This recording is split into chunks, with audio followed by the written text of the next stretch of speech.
Welcome to Deep Rock Galactic Survivor. In this video we are going through my ultimate beginner guide. I'm going to give you guys some tips and tricks to help you out. And starting off with number 1, grab your XP as soon as it drops. Sometimes it's going to be a little bit tricky if there's a swarm, but if you're not picking up your XP, you're not leveling up and it's going to become easier to fail your run. Next up is to focus on your DPS or your damage per second in this game. Movement speed is going to be helpful just like mining speed, but if you're not increasing the damage that you're dealing, the bugs won't die. And this goes for crit chance, it goes for reload speed, fire rate, damage, just anything to increase your DPS. If you're not increasing your damage, you are going to be very, very easily overrun in this game, especially when it comes to the swarms, and your runs and your progress is going to take a big hit if you're not increasing your DPS in every single run. And next up is to explore and mine all of the resources that you can find, as these are going to be used for permanent upgrades, which will make future runs easier. But it's not just resources for future runs and permanent upgrades, there are also resources called gold and nitra,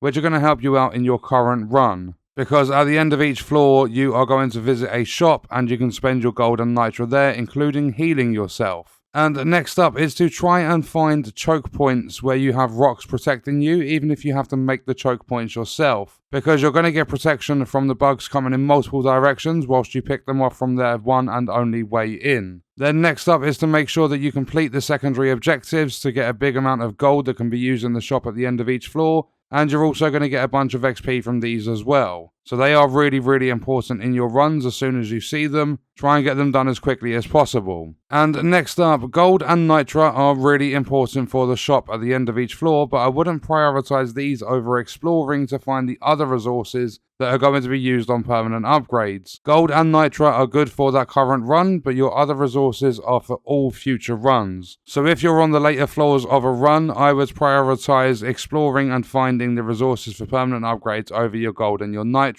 And next up is the loot bugs that you will find are incredibly helpful because they don't take long to kill and they're going to drop you gold and nitra. So it saves the hassle of having to mine the rocks. You can just kill a loot bug and you can grab some resources. And next up is to make sure that you clear the area for supply beacons as quickly as you possibly can, as these are going to provide artifacts that are going to help you in your run, like being able to collect red sugar and increase your max health. Red sugar is the rock that you destroy and it gives you health back. That's a really, really helpful resource for when you're in the middle of a run, especially during a swarm. And next up, if you pause the game, you can actually see your stats. And this is going to help you decide if you need a bit more crit chance or if you need some more movement speed when you level up. It's going to give you a better gauge of like how you're doing in that run for your stats. And it's going to help you know if you've put maybe 1 or 2 levels too many into a certain stat. Next up is to prioritize upgrading one weapon instead of going for, I don't know, for an example, you get reload speed across 3 different weapons. Just keep taking the upgrades for one, because when you reach certain levels with a weapon, you're going to be offered overclock upgrades, and these make the weapons way more powerful. And next up is to be very, very careful with the drop pods coming in at the end of each floor. Once you have the elite come in and you've taken it down, you're going to get 30 seconds to make it to the drop pod. If you are late and that timer runs out, the drop pod is going to leave and it's an instant fail no matter what floor you're on. So make sure you're getting to the drop pod with enough time on every single floor. And next up is to pay attention to the rarities on the level up screen, because higher rarities reward better upgrades. So you might have a grey upgrade that's going to give you 3% crit chance, but then you might have a purple one that's going to give you like 35% damage for a weapon. And I would definitely take the extra damage over the crit chance. And next up is to use the explosive bugs to your advantage. You can either shoot them enough to kill them, or you can actually get close enough that they are going to self-destruct. But when you're doing this, be careful and make sure that you're not too close when they explode, or you are going to take damage. And next up is to grab some movement speed before reaching the final floor of a run, because the Dreadnought, which is the main boss, has this leap attack that deals a lot of damage if it hits you. But also make sure that you have a lot of space to move around, as you really, really do not want to get stuck on rocks while that thing is chasing you. And next up is to focus on your permanent upgrades. They are permanent, so they're going to be available every single run.